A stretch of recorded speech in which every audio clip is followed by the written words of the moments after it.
Boa noite a todos. Desculpe o nosso atraso, foi bem pouquinho.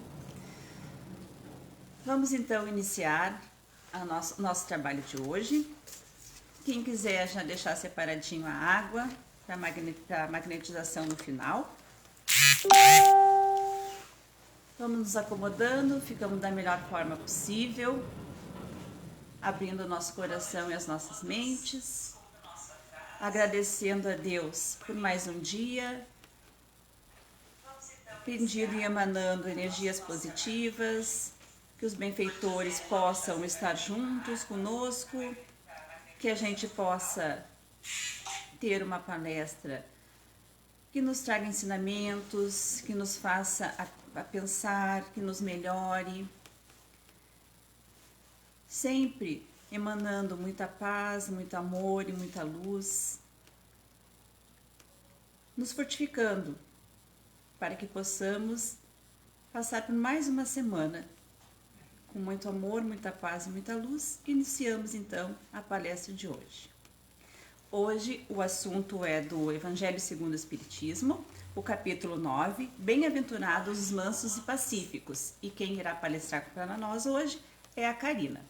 Boa palestra, Karina.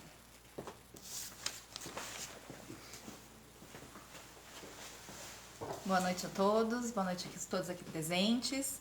Boa noite. Vamos iniciar então, conforme a Débora falou para nós, capítulo 9, Bem-aventurados os mansos e pacíficos. Então, queridos amigos, é possível então dentro deste capítulo tirarmos inúmeros ensinamentos para o nosso melhoramento e compreensão de várias situações que vivemos no nosso dia a dia. Dessa forma, o principal objetivo desta noite será promover estes ensinamentos e tentarmos nos enxergarmos, né, em algumas situações que iremos abordar aqui, né, a fim de que possamos sair um pouco mais esclarecidos, né, do que nós entramos e com maior entendimento de nós e também do nosso próximo. Sabemos que temos muitas dificuldades e obstáculos como espíritos de terceira ordem que somos. Temos a ideia de Jesus, mas não o reconhecemos. Nossa condição e instinto animal nos desafiam. Nos itens 1 e 2 do capítulo 9, Jesus diz: Bem-aventurados os mansos, porque eles herdarão a terra. E bem-aventurados os pacíficos, porque serão chamados de filhos de Deus. No item 3, Jesus também nos diz: Não matem, e todo aquele que matar deverá ser condenado pelo julgamento. E segue dizendo que todo aquele que se enfurecer contra seu irmão merecerá ser condenado pelo julgamento. E aquele que disser és louco merecerá ser condenado ao fogo do inferno. Através desses ensinamentos morais, Jesus estabeleceu como lei a doçura, a moderação, a brandura, a afabilidade e a paciência, condenando consequentemente a cólera, que se manifesta em seres que se acham acima dos outros, seja no conhecimento, seja por alguma posição social que ocupam e pelos bens materiais que possuem. Se tentarmos encontrar a origem desses comportamentos e sentimentos, veremos que se trata de orgulho ferido. Jesus também condena a violência e qualquer expressão descortês para com o nosso semelhante. Trazendo essa situação, né, esses itens para a nossa vida, buscando em nossas atitudes, se fôssemos julgados ou questionados como estamos tratando o nosso próximo, né, a que nível estaríamos através deste capítulo? Avaliando então esses primeiros itens, podemos dizer, seguimos os ensinamentos morais de Jesus? Ou seja, somos doces e gentis? Temos moderação e cautela em nossas atitudes? E somos seres pacientes? Esperamos a nossa vez sem reclamar? Em uma fila, por exemplo, ou no trânsito, sabemos esperar a nossa vez? No trabalho, com os nossos colegas, entendemos as necessidades deles e nos esforçamos para auxiliar no que for preciso, assim como na nossa casa, com a nossa família? Será que no nosso dia a dia, dentro da nossa correria, das nossas ansiedades, das nossas inseguranças, dos nossos medos e principalmente dentro dos nossos automatismos, conseguimos seguir dentro destes ensinamentos de Cristo? Ou a doçura a gente deixa lá pro açúcar? A gentileza, ela gera gentileza. Então, se o outro não foi gentil comigo, eu não tenho por que ser com ele. Acho sempre que a fila, ela pode andar mais rápido. E reclamo para a pessoa que está do meu lado. Mas está demorando. Também tem só uma pessoa para atender. E no trânsito? Bom, no trânsito, a gente às vezes acha que até é pessoal. Porque se alguém nos fecha, a gente depois de tacar a mão na buzina, a gente vai se perseguindo, apostando corrida até a próxima sinaleira, né? Ou então a gente vai se encarando. Muito disso por quê? Porque fomos invadidos, né? O nosso território foi invadido. E nós, como animais que somos, nos sentimos incomodados com aquela situação. Como é difícil para nós conseguirmos pensar em todas essas situações, muitas vezes que acabamos enfiando os pés pelas mãos. Acabamos nos estressando sem nenhuma necessidade, pois na maioria das vezes não era para tanto, mas nós fazemos parecer o fim do mundo. Como é difícil pensar na hora. Ah, ele me fechou no trânsito, mas provavelmente ele não deve ter me visto. E ainda bem que eu estava atento, porque eu pude evitar um acidente, pude evitar uma colisão. Pensar que hoje ele errou comigo, mas amanhã certamente eu vou errar com alguém. Afinal, somos todos imperfeitos e cometemos inúmeras faltas. Porém, existe algo por trás das nossas atitudes que podem atenuar ou agravar ainda mais a nossa situação, que é a intenção com a qual tomamos X ou Y atitude. Mas temos que ter bastante atenção com isso, porque não é porque a minha intenção era boa ou eu não tive a intenção de ofender ou magoar que eu posso falar o que eu quiser pro outro. Ah, eu não tive a intenção de te magoar, não tive a intenção de te ofender, né? Então tu não precisa te magoar. Não, ele pode se sentir ofendido sim. Não é porque a minha intenção é boa que eu tenho que fazer o que eu achar que é certo sem pensar nas consequências pro outro. Então, simplesmente seguir fazendo as coisas porque a intenção era boa, não serve.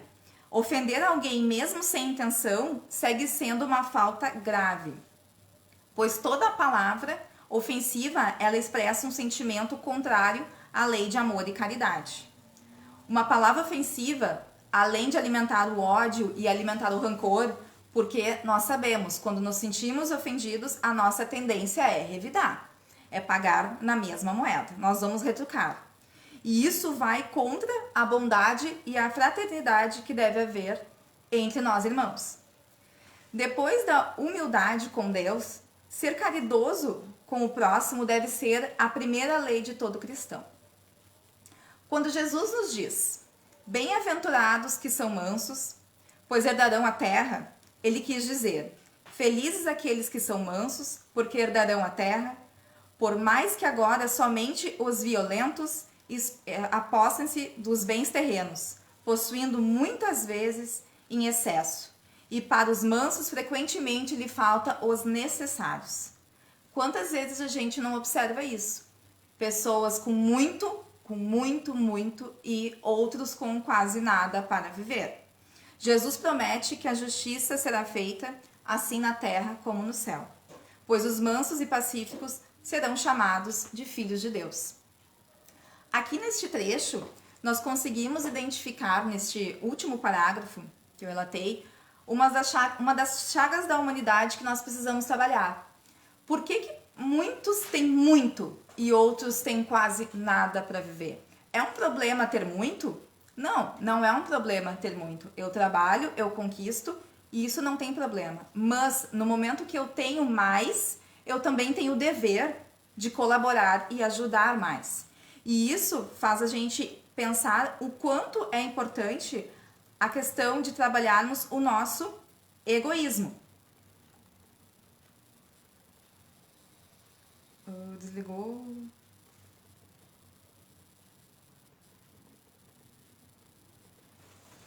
Acho que desligou aqui, seu Paulo. Não. Aqui. Ligou. E nós, então, voltando, desculpa. Nós que estamos nos preparando para ingressar neste mundo ditoso, como avaliamos o nosso egoísmo? Podemos dizer, eu não sou egoísta, mas o que é meu é meu. E a caridade? Bom, a caridade, ela já é um pouco também complicada, porque eu não tenho tanto assim para poder estar doando, estar oferecendo para o outro, né? Eu não posso ajudar muitas pessoas, mas quem nos disse que nós temos que ajudar muitas pessoas? Se cada um de nós ajudar uma pessoa, nós podemos fazer a diferença para aquela uma pessoa, né? E isso para ela já vai ser muito. A mesma coisa é quando a gente pensa nos animais. Nós não podemos tirar todos os animais que estão na rua e trazer para minha casa. Nós não podemos fazer isso. Mas nós também não precisamos chutar aquele animal que para na frente do meu portão, né? Muito pelo contrário. Eu posso sim acolher de alguma forma, dar uma comida, dar uma água. Até porque, se aquele animal está naquelas condições, é porque algum ser humano o colocou naquelas condições. Pensamos que não existe animais de rua, e sim animais colocados na rua. Então, é um dever nosso, podemos então corrigir, né, e acolher um pouco desse animal que está em sofrimento. No item 6 do capítulo 9, ele nos fala sobre a afabilidade e a doçura. Inicia com a seguinte frase: aquele que ama o seu próximo é bondoso para com o seu semelhante. Este item, ele poderá nos fazer refletir sobre várias questões, entre elas, o amor ao próximo que está nos 10 mandamentos de Jesus. Amar ao próximo como a si mesmo. Daí pensamos, será que eu me amo? Como está o meu amor próprio? Será que eu me amo o suficiente para conseguir transmitir amor para o meu próximo? Para o meu irmão? Se a gente parar e pensar que a gente só dá ao outro o que nós temos dentro do nosso coração, precisamos observar então, como é que está o meu amor por mim, como é que está o meu autocuidado, observar os meus pensamentos, né? Observando os nossos pensamentos, a gente sabe quais são as companhias espirituais que estão sintonizadas com nós, né? Quem eu estou atraindo através dos meus pensamentos? E as nossas atitudes, da mesma forma, quem são as companhias que estão sintonizadas com as minhas atitudes. E isso é autoconhecimento, é parar para se observar. Às vezes a gente para e observa muito o outro, né, e julga muito o outro e esquece de olhar um pouquinho para si. A bondade, ela se manifesta através da afabilidade e da doçura. Porém, assim como nós damos ao outro o que temos em nosso coração, da mesma forma, nem tudo o que parece é.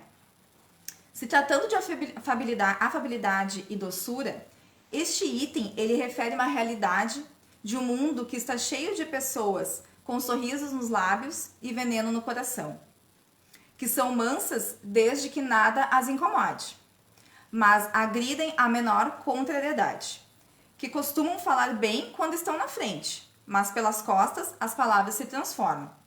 Vocês conhecem alguém assim? Pois então, é aquela pessoa que eu estou aqui falando, como nós estamos conversando, o outro se vira e a pessoa diz, graças a Deus que saiu, porque é muito chato, não estava dando para aguentar. Né? Mas vamos supor que nós não fazemos isso. A gente não tem essas atitudes. Mas alguém faz com nós. Alguém que está ali conversando, a pessoa sai e alguém fala para nós, que criatura chata. Ainda bem que ela saiu. Bom, o que nós podemos fazer? Nós simplesmente podemos dizer, olha, acho que cada um tem seu jeito, acho que não é bem assim. Nós não precisamos defender e encher o outro de elogios. A gente só não precisa concordar e reforçar com aquela opinião, né? Assim como, por exemplo, numa situação da fila, vamos supor que não é eu que reclamei, mas alguém se virou para mim, isso é muito comum acontecer. É uma fila parar, a gente já olha e diz, bah, tá demorado. Quando a gente vê, tá todo mundo na mesma sintonia e tá todo mundo reclamando. O que a gente espera que aquele que está atendendo vai fazer? Agilizar? Ou ficar mais atrapalhado ainda e se desorganizar mais? A gente pode pegar e dizer, Fila é assim mesmo, a gente já tem que se acostumar, né? A gente tem que aguardar, faz parte, né? E aí, se a gente está disponível, a gente pode conversar do tempo, a gente pode falar outra coisa, mas naquele momento a gente quebra o ciclo da reclamação. E além das questões de reclamação, tem uma outra questão que é muito comum, nossa, que é a fofoca. A gente vê grupos, a gente se alimenta da fofoca, né? Às vezes as pessoas estão ali se conflitando porque a fofoca, ela dá ibope, ela rende, né? E aí, se a gente parar às vezes e pensar assim, bom, eu contei uma fofoca pra cá, e aí, aqui a criança nasceu, quando chegou no último, a pessoa já tá idosa e já tem netos, né? Porque a fofoca vai se multiplicando e vai mudando. Então, o que a gente faz? Já ouvi falar que a fofoca, ela termina quando ela chega em ouvidos de pessoas inteligentes, né? Então, às vezes, a gente tá se queixando do ambiente que a gente tá, às vezes a gente tá reclamando daquele lugar, daquelas pessoas, mas num lugar onde todos falam de todos, tá todo mundo reclamando, tá todo mundo falando mal um do outro, não tem como ter uma boa sintonia. Como que fica o campo mental dessas pessoas? Como que fica o ambiente desse lugar? Né? Bom, dentro então deste item também temos aqueles que são pessoas que são exemplos na rua. Então, são aquelas pessoas que são amigos, são dispostos para tudo, é um excelente colega de trabalho, são aquelas pessoas queridas que todo mundo adora. Mas em casa, tratam a família com grosseria, são vaidosos, querem mostrar quem é que manda. São hipócritas. Eles se alegram quando podem dizer, aqui eu mando e sou obedecido. Eles também poderiam incluir que são detestados dentro daquela casa, né? Então, a gente entende a afabilidade e a doçura como algo que não se contradiz. Se eu sou doce e bom fora, né, fora do meu ambiente, eu sou dentro do meu ambiente familiar, eu também devo ser dentro. As coisas não se confundem. Eu sou o que eu sou, né, independente. A gente pode enganar qualquer um, mas não pode enganar Deus, né? Então, sejamos os mesmos na sociedade, assim como a gente é na intimidade. E nós sabemos as dificuldades que a gente tem, né? A gente sabe que, às vezes, em casa, onde a gente se sente mais livre, digamos assim, com mais confiança, a gente acaba se soltando um pouco mais, né? As pessoas que convivem mais na nossa família são os que mais sofrem com nós. Mas aí a gente também poderia usar lá no início o autoconhecimento e pensar assim, bom, eu sei que eu tenho determinadas dificuldades, então eu vou equilibrar, né? Eu não preciso ser maravilhoso na rua e ser um tirano dentro da minha casa. Assim como eu não preciso ser um amor, ser um excelente esposo, um excelente marido, excelente esposa, pai, mãe, enfim, e ser aquele chefe que todo mundo abobina, que deixa os funcionários enlouquecidos. A gente tem que tentar reconhecer, né, o que nós precisamos de fato melhorar e tentar equilibrar, né, dentro dos ambientes que a gente vive. Assim como é difícil demonstrarmos a afabilidade e a doçura na maior parte do tempo, a paciência também é algo que precisamos exercitar, e muito. Afinal, somos seres que, na grande maioria das vezes, nós somos extremamente impacientes. Queremos tudo rápido e para ontem, né? E vivemos extremamente no automatismo, né? Nós podemos observar a nossa impaciência muito nesses exemplos que a gente deu aqui, né? Da fila, do trânsito. E a nossa paciência com nós mesmos também, né? Se a gente parar para pensar, como é que tá a minha paciência comigo, né? Com as minhas próprias dificuldades. Eu tenho o meu tempo para tudo ou eu atropelo tudo? Porque a gente faz tudo na pressa. A gente corre o tempo todo. Sendo que a gente fosse, às vezes, parar para pensar, metade do que a gente corre, a gente não precisaria. A gente segue o nosso automatismo e vai seguindo o fluxo, né? Acorda, é o robozinho. Toda essa carga física e emocional a qual a gente acaba se submetendo acabam trazendo resultados para o nosso corpo físico e também para o nosso perispírito, para o nosso espírito, enfim, né? E isso, consequentemente, pode gerar problemas futuros. Então, eu corro, me estresso, o estresse ele é um grande problema para a saúde e isso me causa doenças, né? E quando nós acabamos, então, nos colocando nessa prova, né, através das nossas dores, através de uma doença, Como que a gente reage a ela? Vale salientar, então, que a dor ela é uma forma de exercitar a nossa paciência, pois devemos tirar sempre algum ensinamento do sofrimento. E aí a gente entende, né, que quando a gente está com dor, quando a gente está com alguma doença, a primeira coisa que a gente pensa é por que eu? A segunda é se revoltar, porque a gente não tem paciência nem para sentir uma dor, né? E aí a gente precisa entender que toda dor, ela tem um fundo, ela tem um motivo por trás dela. E se a gente não parar e não refletir sobre o motivo, não sobre a dor, mas sobre o motivo, certamente, em algum momento, ela vai se manifestar novamente. Porque a gente precisa aprender sobre aquela questão que está me gerando a dor. Exemplo, eu preciso conduzir uma pessoa para tal lugar. Estou mostrando no mapa onde que ela tem que ir, mas ela não está entendendo. Eu vou ensinar de uma outra forma, para ver se ela entende o caminho. E assim por diante, até que ela consiga chegar no caminho dela. A dor, ela é mais ou menos assim que funciona conosco. Precisamos entender qual foi, né, o gatilho, o que ocasionou, né, aquela dor e aquele sofrimento. Outra maneira de exercitarmos a paciência é através da caridade. Mas daí, como também já foi falado aqui, a gente pode pensar, né? Mas caridade não é só ali ajudar, né? Entregar uma roupinha, dar uma cesta básica, fazer alguma coisinha assim nesse sentido? Não é somente isso. A caridade nós doamos o que nós temos disponível. Se eu não tenho algo material, né? Se eu não tenho, como disse ali antes, né? Se eu tenho básico, se eu não tenho algo material, eu posso doar uma das coisas mais preciosas para nós, que a gente não quer jamais desperdiçar, que é o nosso tempo. Como auxiliar através de uma conversa? Então eu posso auxiliar alguém que está precisando de ajuda. Ah, mas eu não tenho a mínima ideia do que eu falo para essa pessoa. Não precisa falar. Tu pode só ouvir. E de repente, essa escuta vai te ajudar muito mais do que tu imagina. Por quê? Quantas vezes o outro tá falando e a gente tá só ali? O corpo tá ali, mas a mente tá longe, né? E outra, quanto tempo eu consigo olhar e escutar uma pessoa sem mexer no meu celular, né? Sem dar uma olhadinha ali pro meu WhatsApp, para minhas redes sociais, para ver o que aconteceu, né? O meu pensamento tá voando, a pessoa tá ali falando e meu pensamento tá voando. Eu já organizei a minha agenda, já tá tudo organizado, sei até a roupa que eu vou sair de casa. E a pessoa tá ali. Isso, aí a gente pode pensar, bom, talvez seja um momento, ela está falando e eu achando, né? No meu orgulho, eu achando que eu tô ajudando, e na verdade quem está sendo ajudado sou eu, porque eu posso naquele momento estar sim exercitando a paciência ali. Algo que anda também lado a lado com a paciência é a obediência e a resignação. Essas duas virtudes, elas são também companheiras da doçura. A obediência é o uso da razão e a resignação é o uso do coração.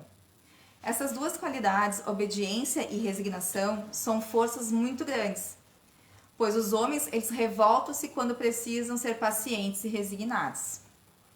Sobre a obediência e a resignação, eu queria trazer um exemplo do resumo do livro Há 2000 anos, de Emmanuel, com a psicografia de Chico Xavier.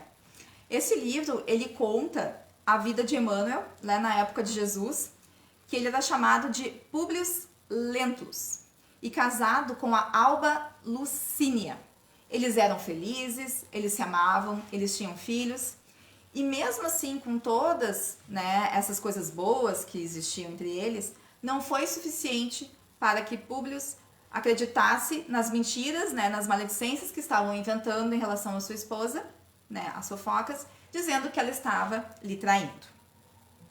Ela, por sua vez, né, tentou conversar, tentou dizer que não, tentou que se algo possa ter aparecido, enfim, foi tudo mal entendido, né, mas mesmo assim ele decidiu acreditar na mentira, na fofoca, né, ele decidiu ir para o outro lado, ele foi orgulhoso, né. Bom, e aí ele decidiu então que por mais que tivera correndo, ele acreditou na traição, por ela ser uma boa mãe, né, uma mãe dedicada, ele então falou para ela que ela poderia ficar na casa deles, né, mas que eles não seriam mais casados, né. Para fora, para os olhos da rua, eles seriam casados, mas entre eles, ele não se direcionava para ela e mal olhava no seu rosto. Bom, a Alba, por sua vez, ela se manteve serena, em prece, resignada ao que estava lhe acontecendo e acreditando que Jesus lhe reservava o melhor. Porém, então chegou o dia que a verdade veio à tona e Públio descobriu que tudo não passava realmente de uma mentira, que a sua esposa nunca lhe foi infiel. Mas daí já era tarde demais. Sua esposa havia sido confundida com uma escrava e sido morta. O espírito de Alba foi acolhido e reconfortado após sua morte pela espiritualidade. E Públio teve que seguir a sua vida sem a esposa que tanto amava, devido ao seu orgulho. O que isso pode nos mostrar? O que isso pode nos mostrar? Que sejamos, que estamos em paz, que devemos estar em paz com a nossa consciência. E que isso é o que realmente importa, assim como ela estava. Ela estava em paz com a consciência dela. Não podemos mudar o que o outro pensa da gente, mas podemos manter o nosso caminho, o nosso centro, a nossa resignação e a fé. Pois a verdade, cedo ou mais tarde, ela vai aparecer. E no final de contas, é tudo entre nós e Jesus. Bem-aventurados, portanto, aqueles que são mansos, pois receberão com doçura os ensinamentos. Por fim, amigos, concluímos o quanto precisamos nos esforçar para sermos mais pacientes, mais gentis, pois de fato nunca sabemos a batalha que o outro está enfrentando.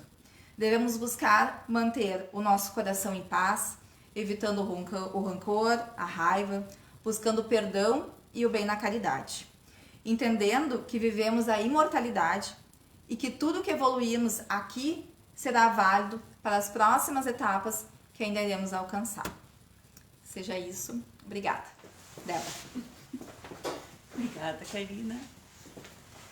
Bom, então vamos nos colocando na posição para recebermos as energias do nosso passe, fluidificarmos as águas, agradecendo pela espiritualidade presente, agradecendo a oportunidade de estarmos mais uma vez reunidos nos ensinamentos de Jesus, para que possamos pensar, refletir, entender as nossas dificuldades e que podemos sim a cada dia nos melhorarmos. Agradecer pela vida, pela saúde, pedindo aos protetores que tenhamos mais paciência, resignação, que possamos aprender a perdoarmos também e que possamos sempre estender a mão àqueles que chegam até nós, que possamos sim ser uma palavra amiga, ser um abraço amigo, um auxílio a uma pessoa que esteja precisando, assim como com certeza muitas vezes nós precisamos também. Agradecemos, Senhor, por estarmos reunidos, por estarmos nos tornando um pouco melhores. Sendo assim, com o nosso coração mais calmo, a nossa mente com conteúdo bom para pensarmos, emanando energias de paz, de amor e de luz para o nosso planeta, para as pessoas que realmente estão precisando nos hospitais, nos presídios, em lugares aonde estejam sofrendo com dor, com tristeza, que possamos emanar essas energias a todos que estiverem precisando. Agradecemos por podermos estarmos recebendo essas energias tão salutares. Sendo assim, agradecidos, encerramos o trabalho desta noite. Que assim seja. Obrigado a todos. Não esquecendo então que amanhã tem um momento diário de oração às 9 horas, a irradiação às 19 e que no nosso conteúdo da página do Facebook tem bastante conteúdo bacana para assistir nos momentos que tiver um pouco de tristeza ou precisar de algum auxílio. Boa noite a todos.